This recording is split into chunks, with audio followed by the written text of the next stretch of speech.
I know, you'd like to join your brothers outside and howl at the moon. But you're serving a much better purpose. Yes, you're serving science through me.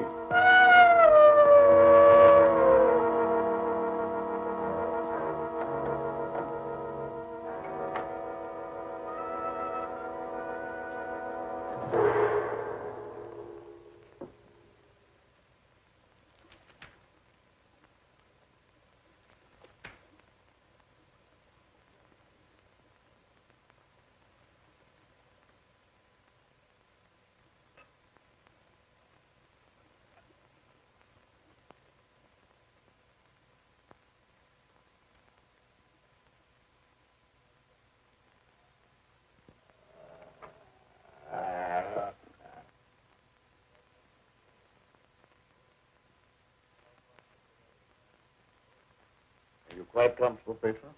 Sure, Doctor. You're not afraid? I ain't got no reason to be afraid. Yeah, that's right, Petro. There's nothing to be afraid of. Nothing at all.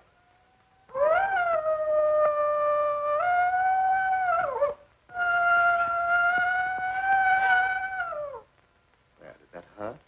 No, that was just like a pin sticking me. How come I have to have these straps on, Doc? Well, you see, Petro, I'm trying a new formula. I wouldn't want you to make a sudden move and fall off the couch. Now, don't worry. It'll only be for a little while.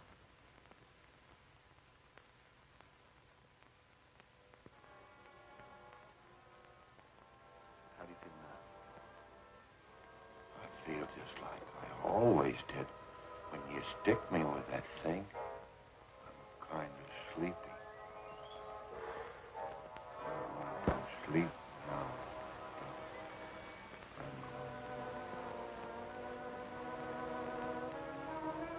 That's right. Go to sleep.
Gentlemen, I wish you were here to see the proof of my claim. The transfusion of blood between different species is possible.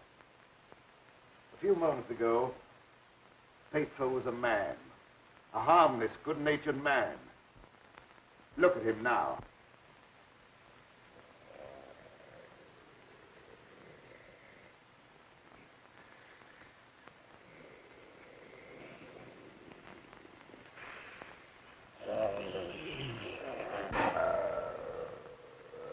He's no longer human.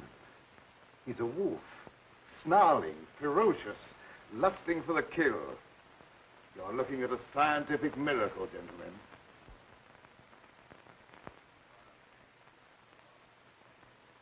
You're a madman, Cameron. Your claim is ridiculous.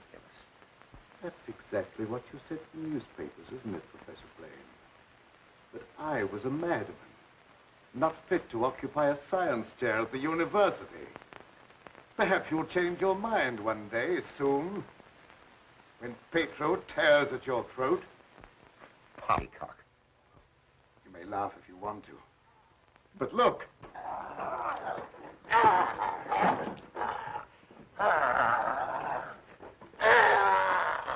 Even now, he'd like to be at his work.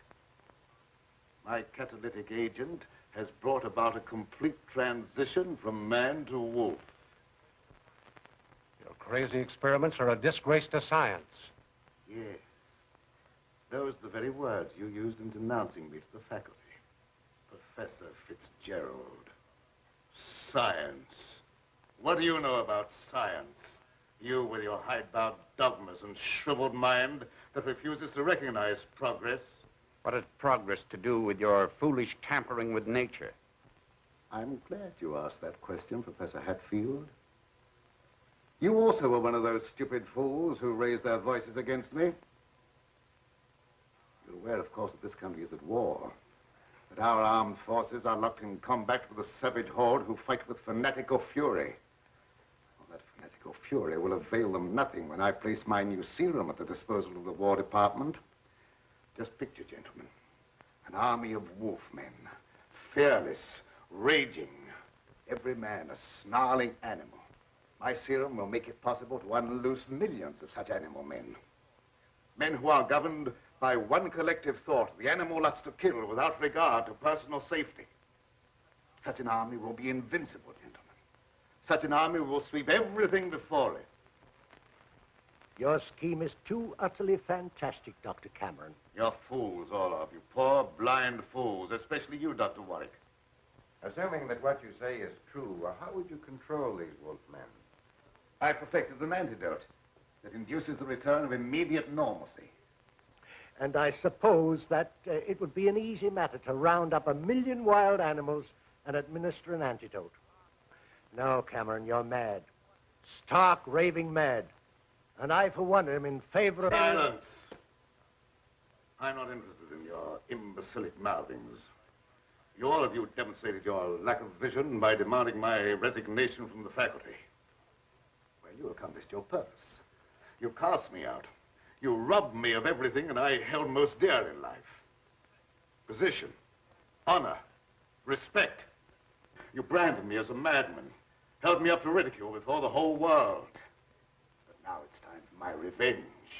Petro will see to that. Now you shall pay for your folly. There's no escape for any of you. You shall die one by one at the hands of the scientific marvel that you scoffed at. You can't intimidate us with fantastic threats. You're a faker, Cameron, a mad faker. We'll have you ostracized by every scientist in the country. There are institutions for madmen, and we'll see that you're confined in one.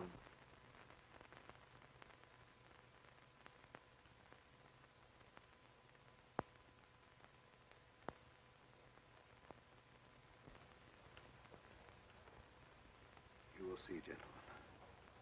You will see.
How long have I been asleep?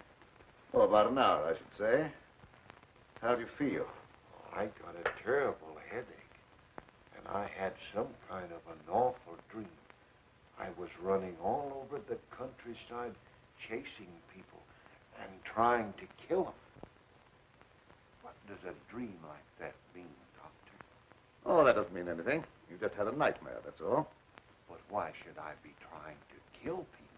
Even in my dreams, I ain't got nothing against nobody. Well, let's not talk about it anymore. Go to bed. Our work's done for tonight. All right.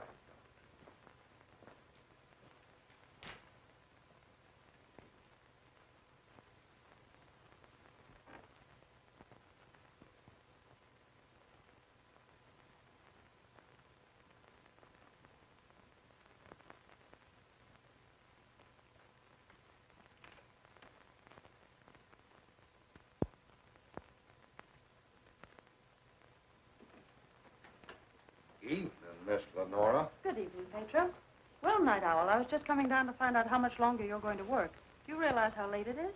No, I didn't. I was so absorbed in my work. Oh, we done a lot of work tonight, and I slept almost an hour, and I had the awfulest dream. Go to bed, Pedro. Yes, sir, Doctor. Good night, Miss Lenore. Good night, Petro. Dad, what kind of experiments are you doing that you need Petro? Oh, he just helps me in the laboratory, moving the heavy things around. He's a very strong man, is Petro. How much longer are we going to be here, Dad? Why? Because the place gets on my nerves. I hate it. Your hating it has nothing to do with being separated from that young reporter friend of yours, has it? It has. And I want to know when we're going back to the city. Very soon now, dear. My work's practically finished. What was that? What? Well, that noise. It sounded like a wild animal howling. And I heard the same thing last night. Oh, that's probably some dog in the neighborhood. Dogs do howl, you know. You mustn't let things like that upset you. Now, come along, dear. Even a scientist needs sound sleep. I shall sleep very soundly tonight.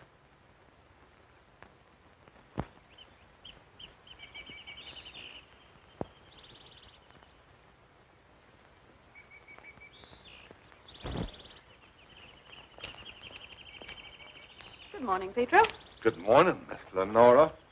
I was hoping you'd come to the garden this morning. I got something for you. Oh, they're lovely. Thank you. I'll pick some for you every day if you like them. Well, that's very kind of you. What's the matter, Miss Lenora? Petro, I don't like this place. No. I guess you feel about this place the same as I do. I'm afeard of it, especially at night when the mist comes up out of the swamp. Of course, it's all right when the sun's shining like it is this morning. Are there any wild animals around here? Oh, yes, there's lots of them. How come, you ask? Oh, I was just curious. Say, Petro, what do you do when you work with Dad in the laboratory? Well, I don't rightly know. Besides, I ain't supposed to tell nothing. Your pop made me promise. Oh, well, you can trust me. I wouldn't tell anybody. Well, No, I ain't saying nothing. Morning, dear. Good morning, Dad. You sleep well? Yes, very well. Well, look at the flowers that Petro gathered for me. Very pretty. I'm afraid you'll have to give up your gardening for the time being, Petro. I want you in the laboratory. But, Doc, if I don't keep at this stuff, how am I ever going to make it look pretty? And I like pretty things. We shall leave this place long before you're able to beautify it. Gardening really isn't very important. Come along with me.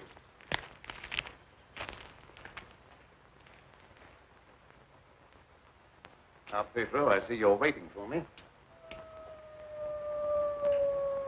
You scared me, Doc. Scared you? Why?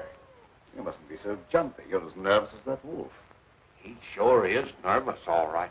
I've been sitting here for a long time watching him, and he ain't been still a minute. All right, lie down, Petro. Are you going to strap me down again tonight, Doc? Well, certainly. It's more necessary tonight than ever before. Gee, it must be great to be educated. I wish I had a lot of book learning so I could understand what this is all about.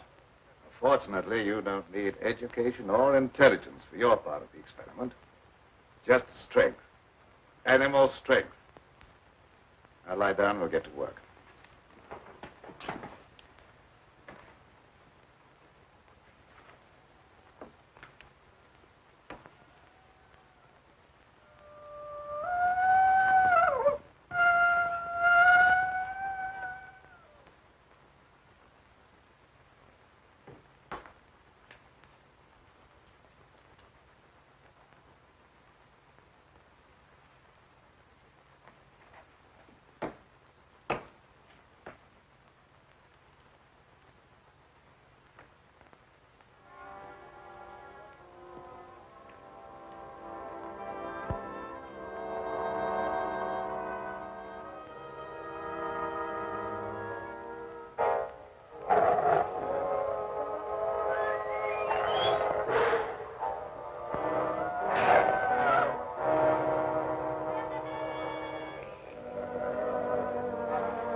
all the animals are terrible nervous tonight for some reason or other.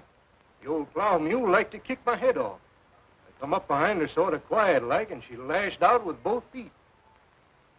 It's the devil mist in the swampland. I could smell evil in it. Oh, will you stop talking like that? I'm so nervous now I could scream.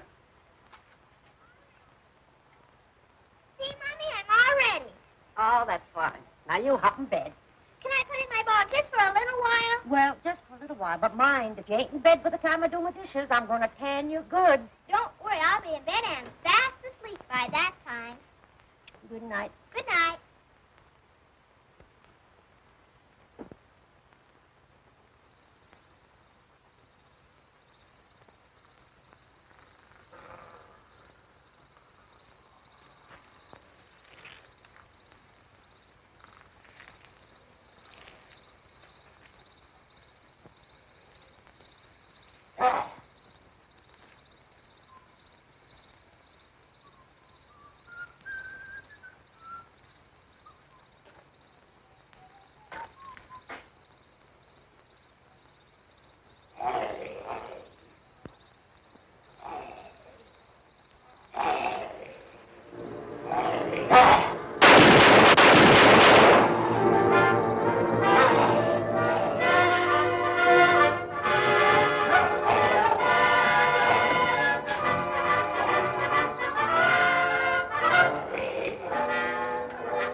Door, quick! I never seen anything so awful in my life. What are you talking about? Something took after me down in the swamp. What was it? I don't know whether it was a man, a beast, or old Satan himself. Have you been drinking? Not a drop, so help me. I let him have both barrels of my shotgun, but that ain't even slowed him down. No, you can't kill him no ways, except with a silver bullet. I'm telling you, it was something awful.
Petro!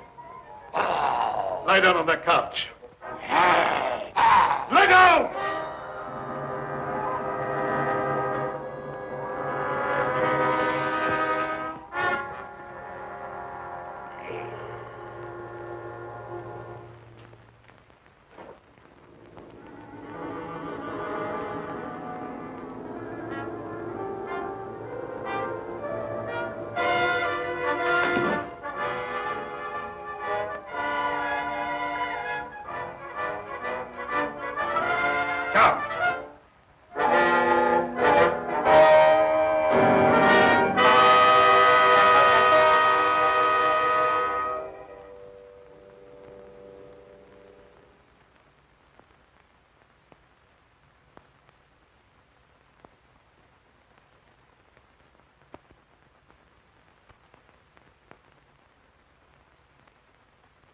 I've been walking in my sleep again.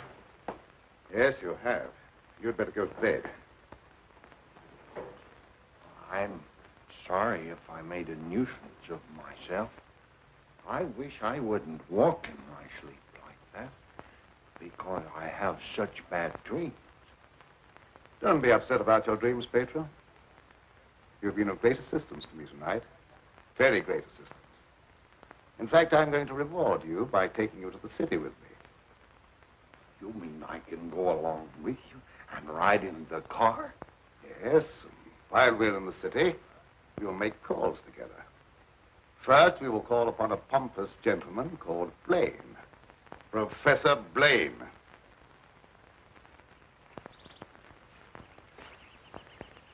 Good morning, Petro. Good morning, Miss Lenora. Will you do me a favor? You know I'd do anything for you. Well, I want you to mail this letter for me when you go into the village. And it's already stamped. Yes, ma'am. I'll take that letter. Dad. Give me that letter. So you couldn't wait till my work was finished. You felt you had to write to your reporter. Well, I just wanted to tell him that I was safe. If you remember, you made me go away without even saying goodbye. There was a reason for that, my dear, a very good reason.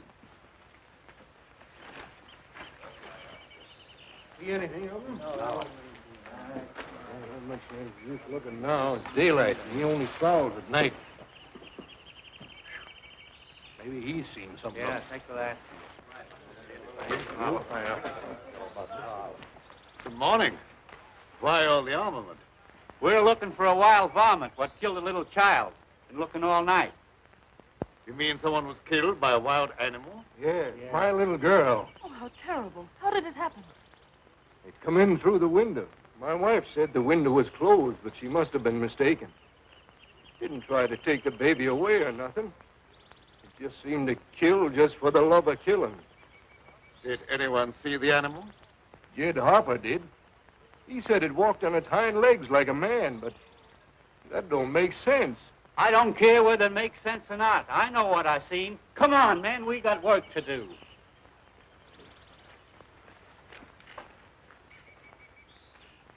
What do you make of it, Dad? Predatory animal that opens windows. That would be fairly interesting to science, wouldn't it? Its dominant urge is to kill and destroy even when unprovoked. A human characteristic translated into animal instinct. Animals rarely killed except for food or in self-defense. The eminent professor, Dr. Blaine, would be interested to study such an amazing animal, wouldn't he?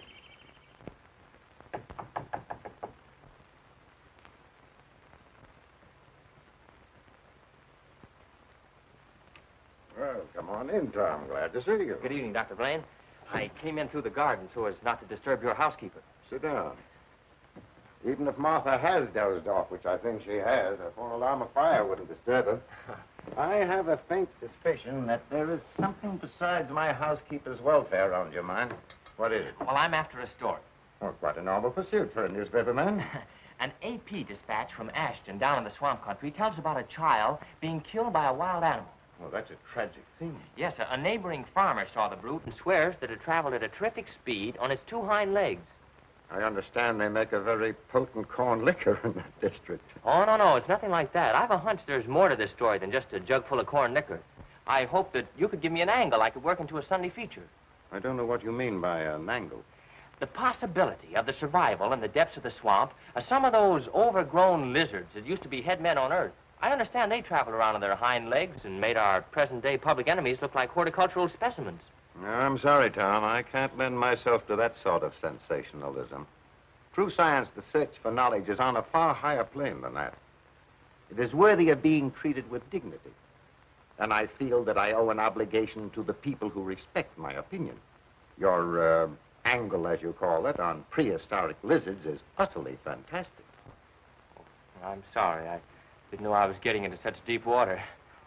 Well, I'll hang my head in shame and slink away. No harm's done. Don't take it so to heart. Put your feet up on the desk and stay for a while. Well, I can't now. I've got to get back to the office. But I'll drop around again. Thanks very much for the information. I didn't give you very much. See you again, boy.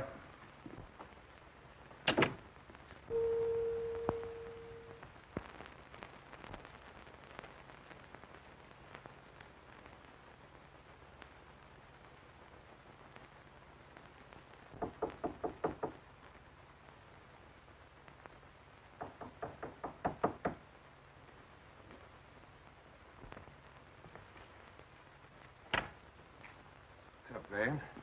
surprised to see me? Yes, I confess I am. Come in. Sit down. Thank you. You shouldn't be surprised, Blaine. I told you that I'd come back when I could prove my theory to your complete satisfaction. You say you've proven that wild theory? But I'm here. You don't think I enjoyed your comments so much that I came back merely to hear you repeat them? Any comments I made were an expression of honest opinion. I will retract any statement proven to be untrue. Do you think that will cancel your obligation?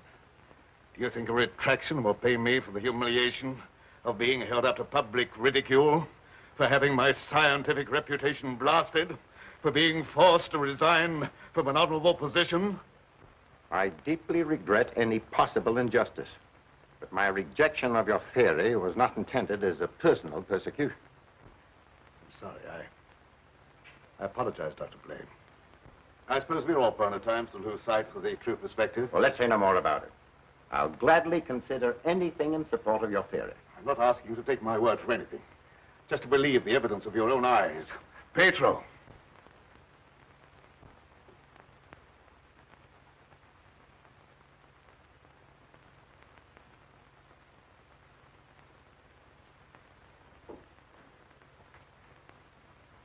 Pedro, you sit here. This is my guinea pig.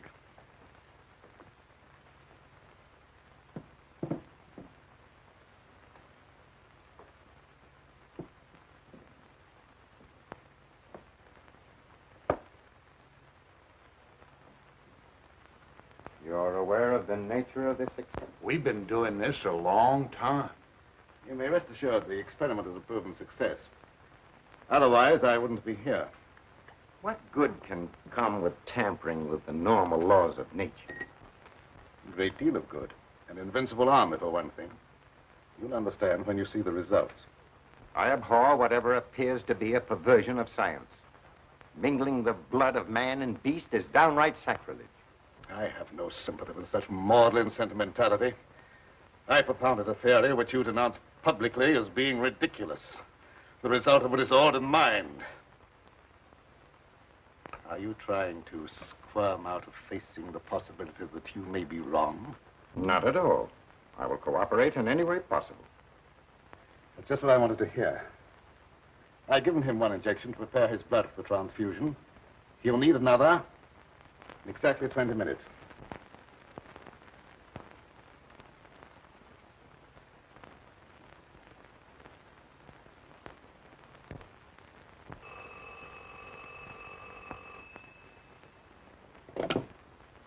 Hello? Is this Magnolia 37136? I'd like to speak to Dr. Lorenzo Cameron, please. Just a moment, please. It's for you, Cameron. For me? Hello? Oh, is that you, dear? You asked me to call you and find out if you're returning tonight. It's all right. I'll be over as soon as I can. Goodbye. Goodbye. It's my daughter with some friends. I'll have to go and get her. I shan't be long. What about the second injection? You said it had to be given in 20 minutes. Oh, yes, the injection. I may be able to make it. If not, I wonder, Doctor, whether you'd do it for me. Why, yes, I guess so. That's very, very kind of you. Petro, you stay here and don't bother Dr. Blaine. No, sir, I won't bother. Of course, it's quite possible, Doctor, if I don't get back, that you could ensure the failure of this demonstration by forgetting the injection. I'll have to take that chance. Don't worry. Even if I lacked a sense of honor, pride would hardly allow me to stoop to such a level. I shall give him the injection if you're not here by 12. At 12, precisely.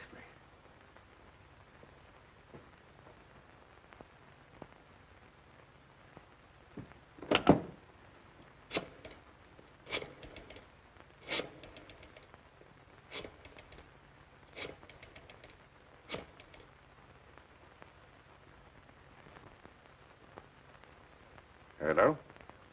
Hello, Fitzgerald? Yeah, is that you, Blaine? Well, what do you want to drag me out of bed this time of the night for? I've just had a surprising visitor, Lorenzo Cameron. He claims to have proven his crazy, outlandish blood transfusion theory and demands the right to give a demonstration. Yeah. No, he's not here now. He'll be back after a while. Why don't you come on over? All right. I'll get dressed and be over right away. Expect me in about 10 minutes.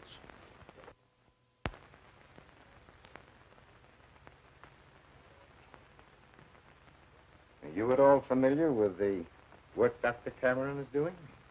Oh, no, sir. I'm just handyman around the place.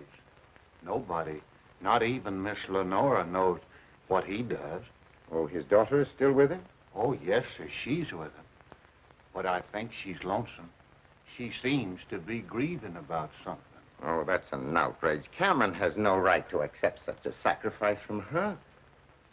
Oh, I don't like being a busybody, but she's such a fine girl, and a certain young man is just the tonic she needs to make her happy.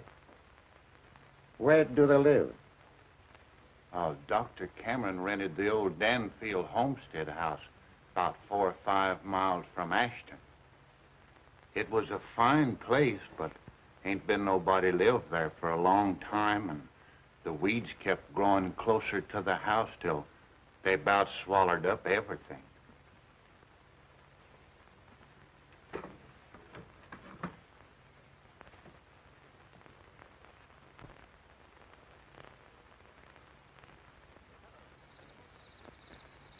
Oh, hello, Fitzgerald. Oh, Dr. Cameron, I heard you were back in town. Blaine just phoned me that you wanted to demonstrate the proof of your blood transfusion theory. He exaggerated when he mentioned demonstration. I told him I could prove my claim.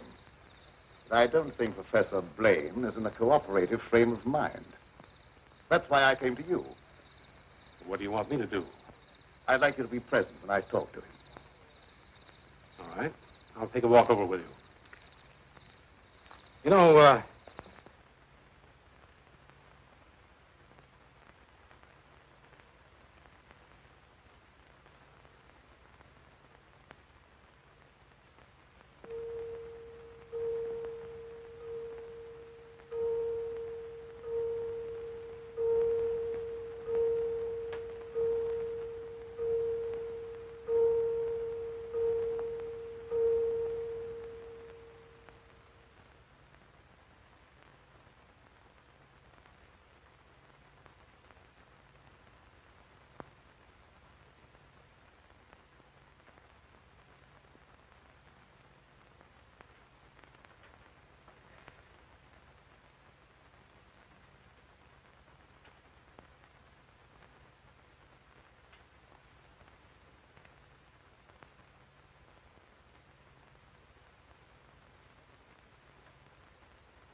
I heartily disapprove of the nature of this experiment, but my promise to Dr. Cameron leaves me no alternative.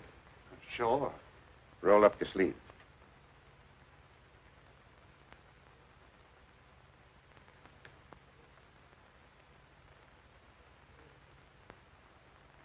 How do you feel? Just like I always do.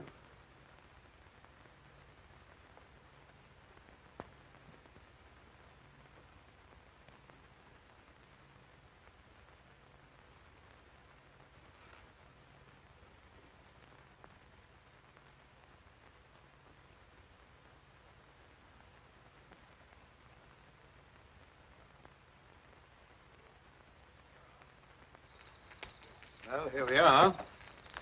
Oh. something wrong? Just a little heart trouble. Nothing serious, but distressing at times. I'll be all right after I rest a minute.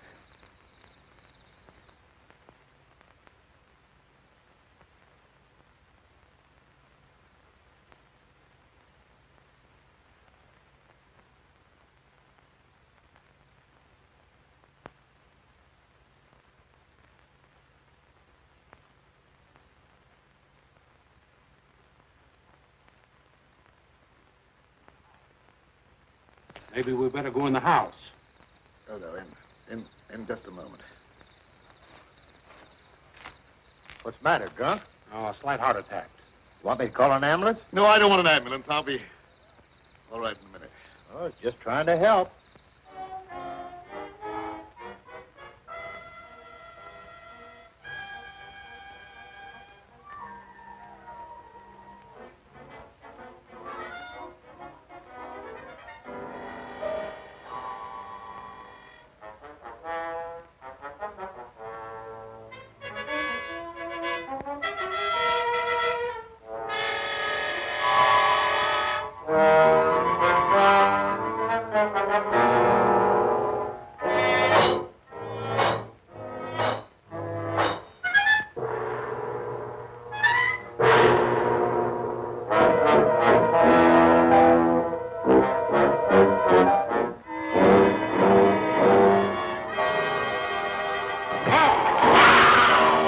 What's that? Sounded like come from the house.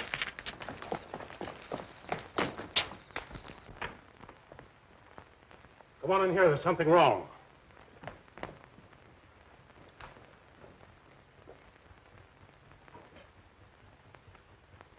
I'll say there's something wrong. Give me police headquarters and make it fast. Hello, Sarge. This is Dugan. I got a murder on my beat. Right away.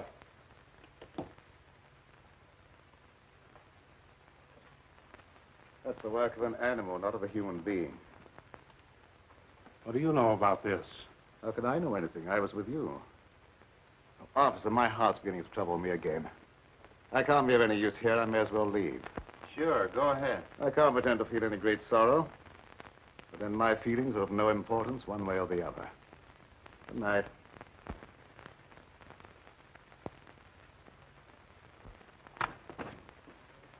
Howdy, Lieutenant. Hi.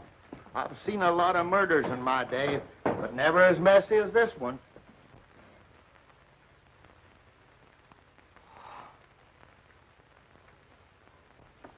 This should make a gory enough story for your paper?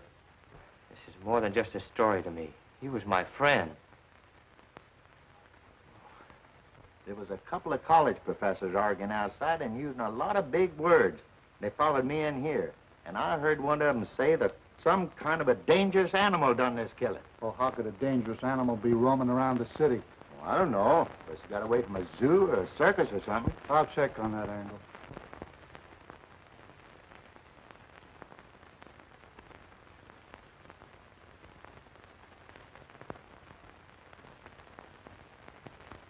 Ashton. You talking to me? No, I was just trying to remember something. Ashton. I got it. An AP story came in from Ashton the other day about a child being killed by a weird animal from the swampland. What do you mean, weird animal? A farmer swore it wasn't human, but that it traveled on two legs like a man. Oh, he was crazy or drunk. There ain't no such animal. Anyway, how could he get way up here? I wish I knew.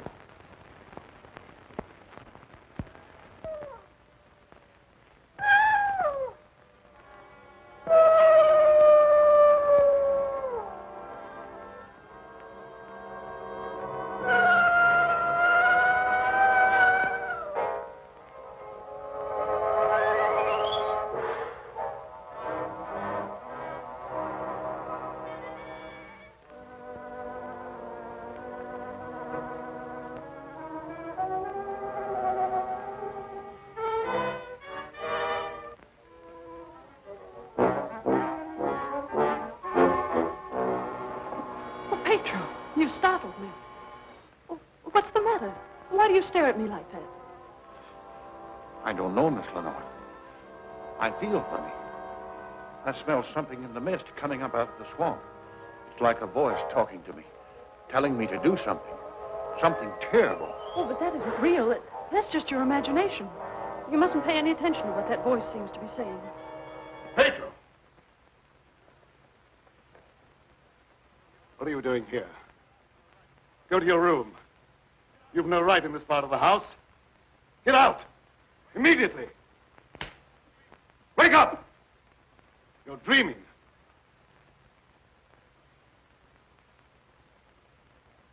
I don't know what's come over me. I must have a touch of swamp fever. That's very likely. Now go to bed. I'll get something for you. Yes, sir. I'm sorry if I made a nuisance of myself.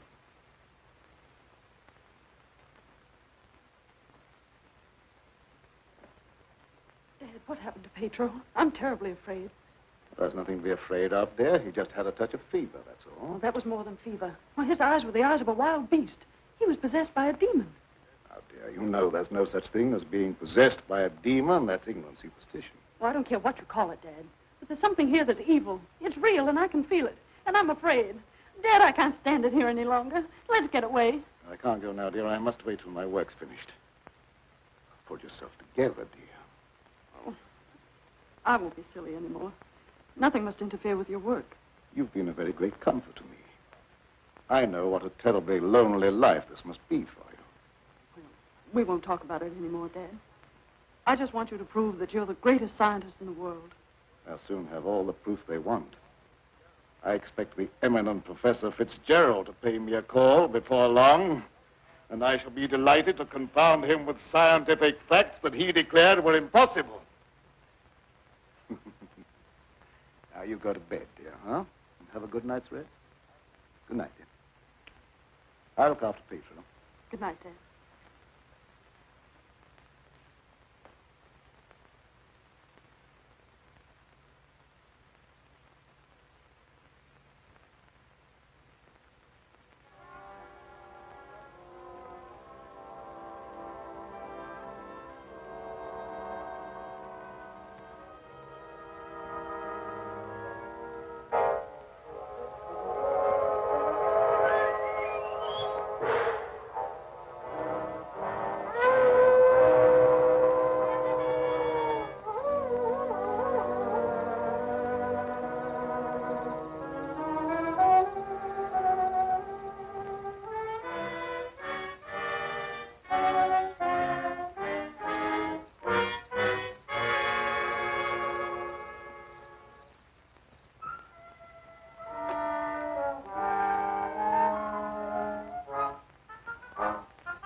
Dr. Cameron.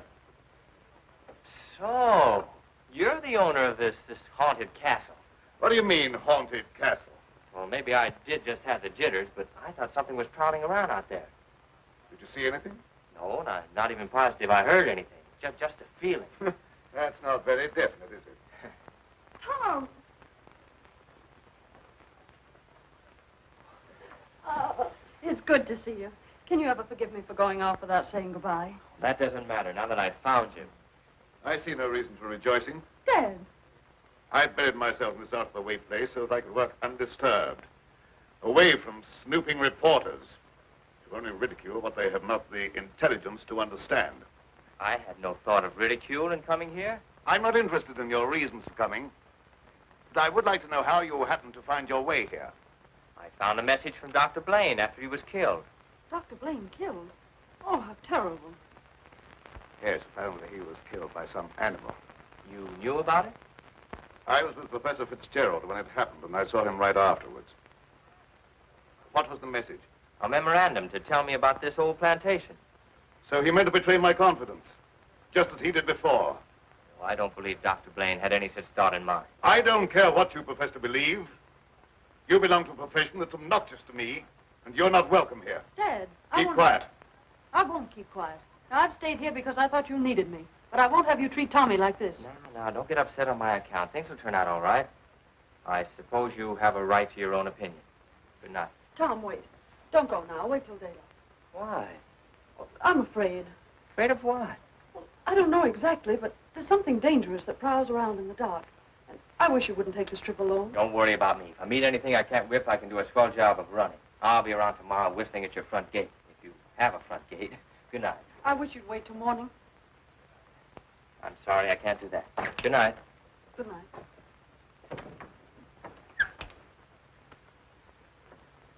Ed, if anything happens to him, I'll never forgive you. He had no business to come here. I'm not responsible for his welfare.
Howdy. Sorry to bother you this time of night, but I've lost my way. Come on in. Sit down. You're a fool to be traveling around by yourself at night like this when the mist comes up from the swampland.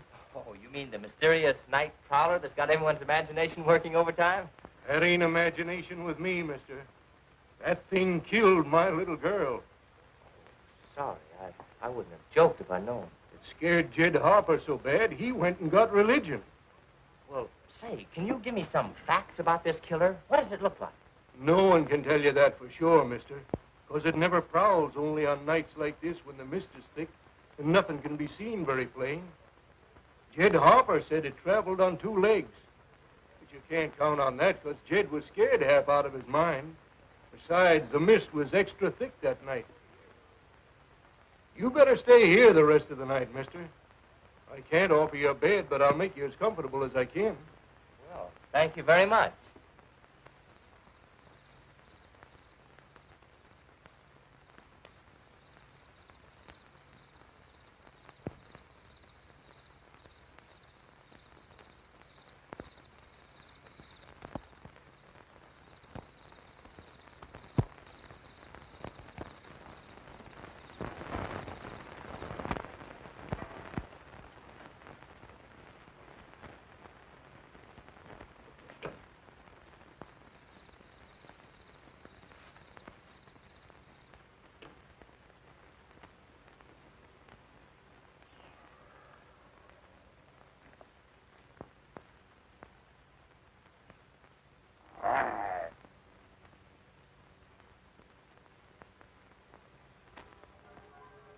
Keep you in a cage, you're of no further use to me. If you revert without my knowledge, you become dangerous. I hadn't thought of that possibility. On your couch, Pedro. Down!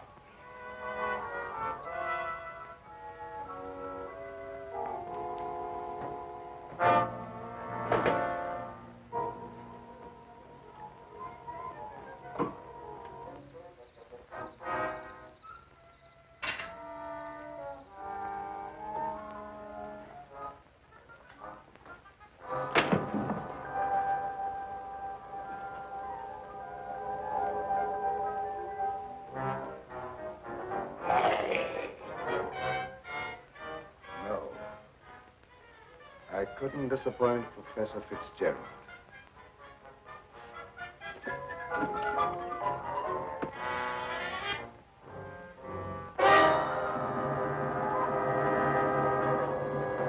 Get down, people.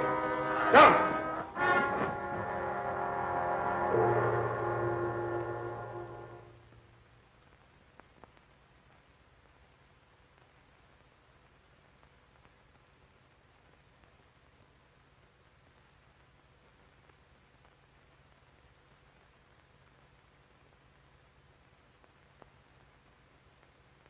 Did I walk in my sleep again? Yes. Doctor, ain't there some way you could cure me from doing that?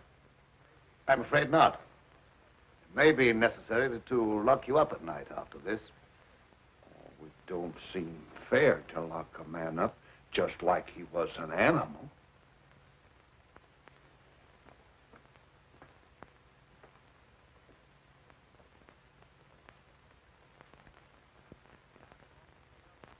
Appleton started home with the jug under his arm last night. They found him in the swamp this morning. He'll never lift another jug. Was he murdered? Yep. And he weren't a pretty sight to look at, neither. There must be some natural explanation for this thing you're talking about. It's a werewolf. You can't kill him no way except by a silver bullet. I can't see myself giving that story to the city editor. He told me right out of my ear. That killer ain't human. You'd know that from one look at the body. I saw a victim of just such an attack. I wonder if there could be a possibility of any connection between them. I've been telling you all along. It's a form of a human who sold his soul to the devil. In the light of day, he walked like any other man on the earth. At night, he takes on the form of a wolf. Then you never heard of any killings by strange animals around here until recently? Why does he keep asking me all them questions? Well, all newspaper men are like that. He doesn't mean anything by it. Well, you go ahead. He won't bother you anymore. Yes,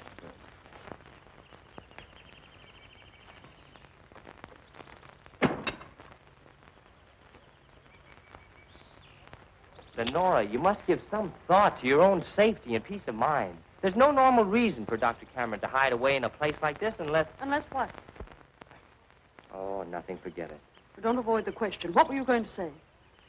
Lenora, I believe your father knows something about that creature responsible for the horrible killings in this vicinity. And I think the same creature killed Professor Blaine. Well, that's a terrible thing for you to say.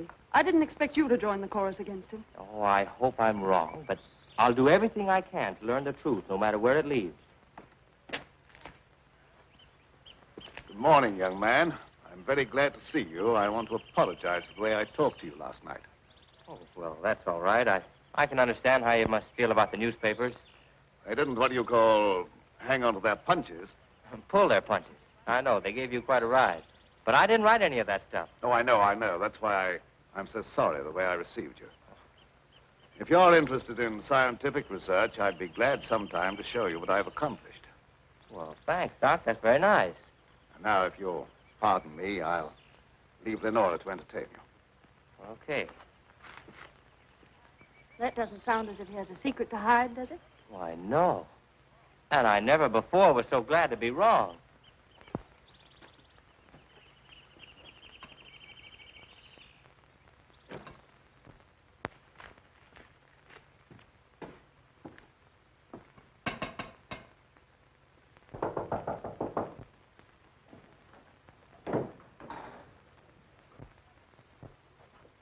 Oh, Professor Fitzgerald. How in the world did you find your way down here? Hello, Lenora. Your father wrote asking me to come. Is he here? Yes, and he'll be very glad to see one of his old friends. Ah, Fitzgerald, this Doctor? is an unexpected honor. I hardly dared hope that you'd accept my invitation. Well, if you've made a worthwhile scientific discovery, I want to be the first to congratulate you. I shall be delighted to give you that opportunity.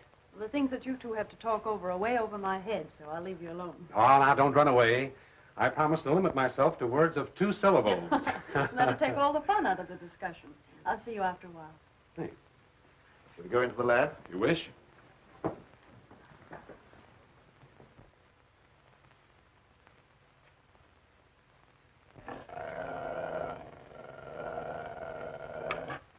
very secretive about your work. I have to be to keep out intruders. You seem to be excellently equipped. Now, good tools are the first requisite of good work. Sit down, much, Professor. Thanks.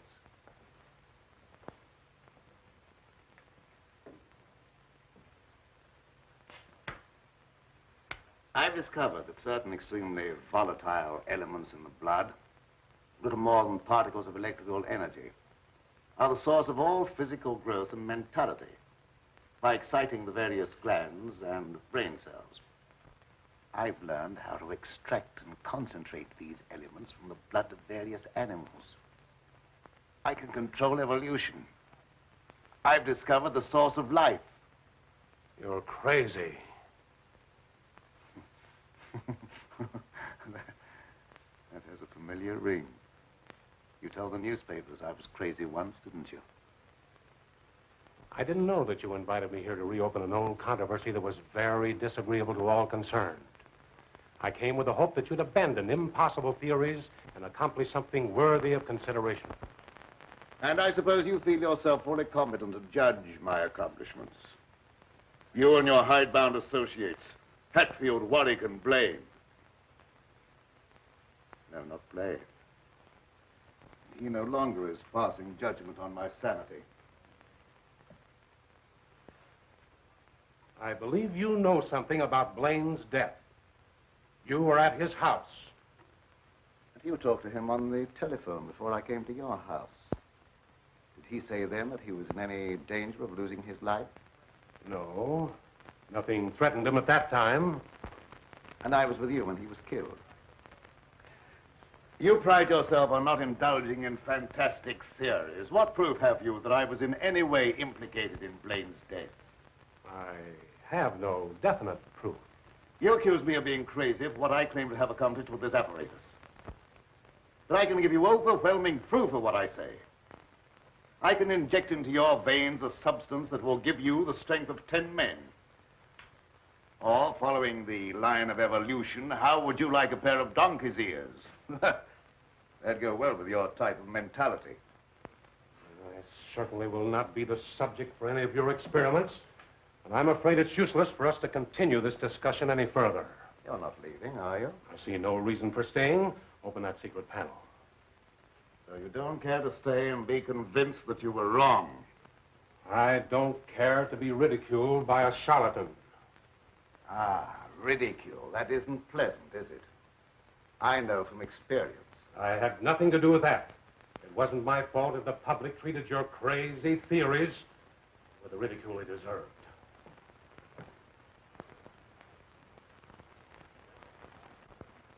Fitzgerald! Well?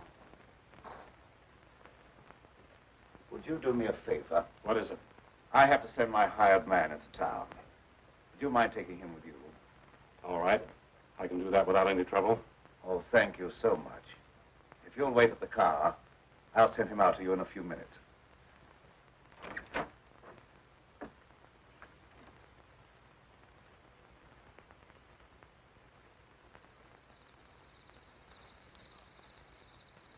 I'll get in the car, Petro.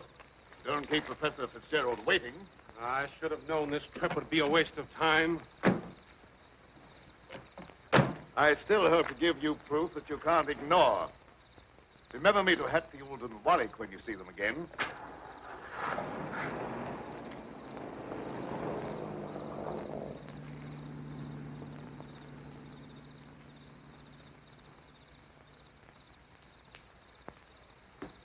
Why did Professor Fitzgerald leave so soon? He wasn't impressed by the possibilities of my line of research. Oh, well, don't be disappointed. There's no credit to his intelligence. You're a great scientist, and someday you're going to startle the world. You're right, dear. I'll startle the world.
Sounded like it came from over there.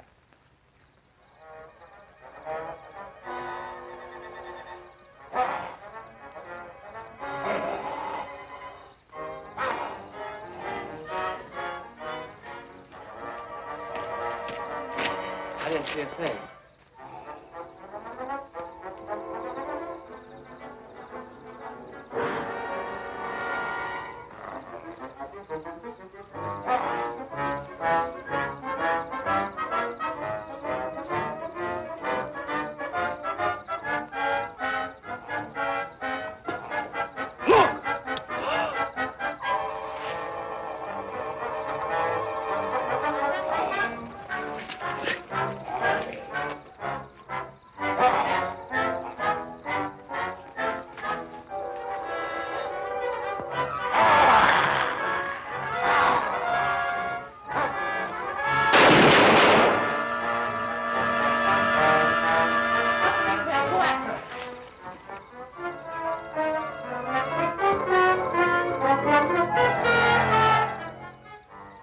Professor Fitzgerald.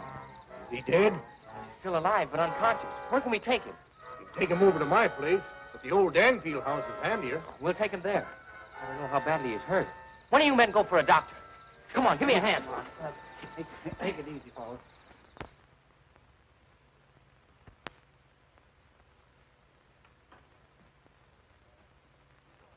Dad, please come to dinner. You know I don't like to eat alone. No, I'm not very hungry. You go ahead with your meal. Are you feeling discouraged because Professor Fitzgerald was unsympathetic? Fitzgerald's opinion is of very little value.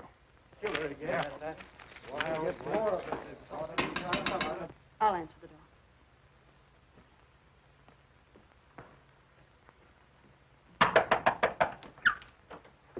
Come on in. Tom, what happened? I found Professor Fitzgerald badly hurt. Oh, bring him in. Take him upstairs. Tom, how did it happen? Oh, he's another victim of that mysterious werewolf or whatever it is.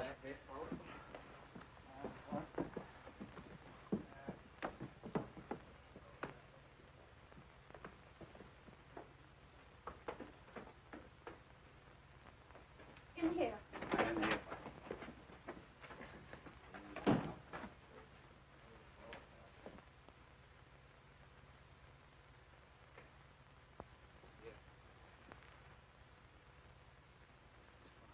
Easy now. Get his head up there. Yes. One of the men went after a doctor. He should be here before long. There's nothing more we can do here, so we'll keep hunting for that killer. You don't need to come down with us, ma'am. We can find our way out. Good evening, sir. That devil got another victim. Yes, so I see.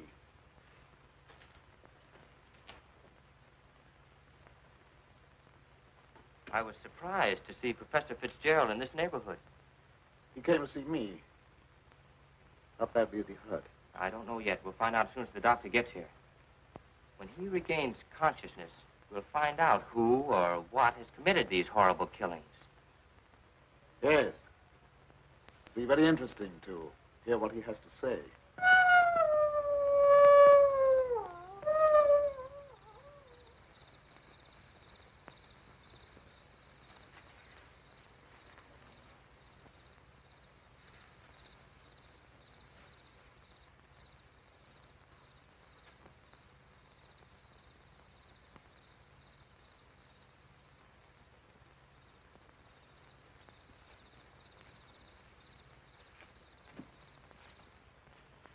Since this awful thing happened to him, I can't feel any resentment over the way he treated you. Did you quarrel with him? Yes, we quarreled. So I suppose you think that I ran after him and dragged him out of the car. Dad. Newspaper training seems to breed a suspicious nature.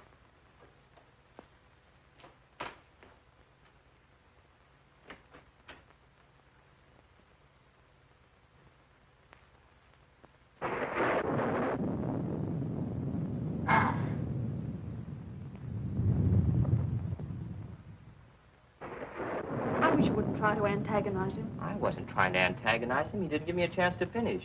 I was just going to ask him if anyone was with Fitzgerald when he left here. Well, I can answer that. Petro was with him. Petro? Yes, he drove him into town. But surely you don't think that... I don't know what to think. But I will know as soon as Fitzgerald comes to. I'm inclined to agree with Dad about your imagination. It's fantastic. Maybe so. But didn't it strike you funny that we didn't find Petro around when we found Fitzgerald? Look, darling, please don't snap at me just for trying to add things up. I'm sorry. Forgive me.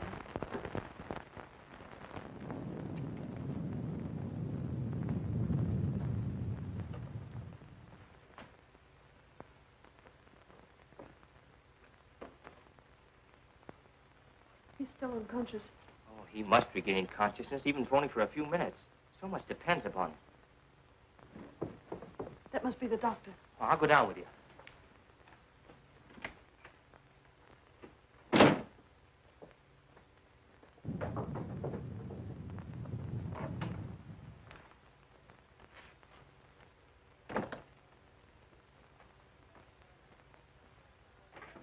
Oh, Doctor, I'm glad you got here. I'm glad to get inside. There's a humdinger of a storm coming up.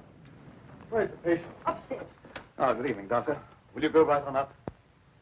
You stay down here, dear. There's nothing you can do. I hate to leave you, but I must question Fitzgerald as soon as he's able to talk.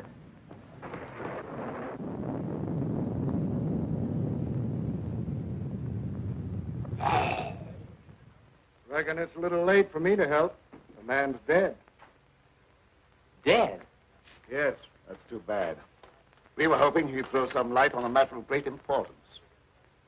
Well, I'll be getting back to town before this storm gets worse. I'll send the coroner out.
Good night, Doctor. There's no necessity for you to stay any longer. Oh, yes, there is. I want to ask you a lot of questions, mainly about Petro, that servant of yours. I can't be bothered with any more of your questions. They're only prompted by your fantastic imagination. I must ask you to leave at once. Wait, you'll do some more talking, whether you like it or not. You're making yourself very unpleasant. I haven't even started yet to be unpleasant. If my hunch is correct, I'll prove you guilty of murder. And in the meantime, I'll get Lenora out of this madhouse. You will prove nothing. My daughter stays here with me.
Petro, what are you doing? Petro! Petro! Get back! Petro! Petro! Get back! Petro!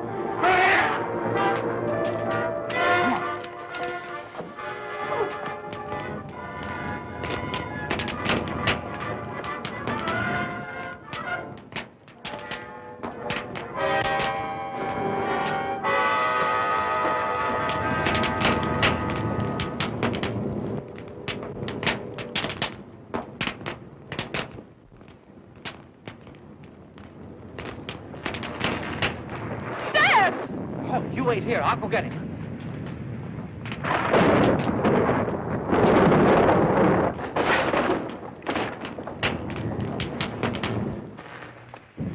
Where? Oh,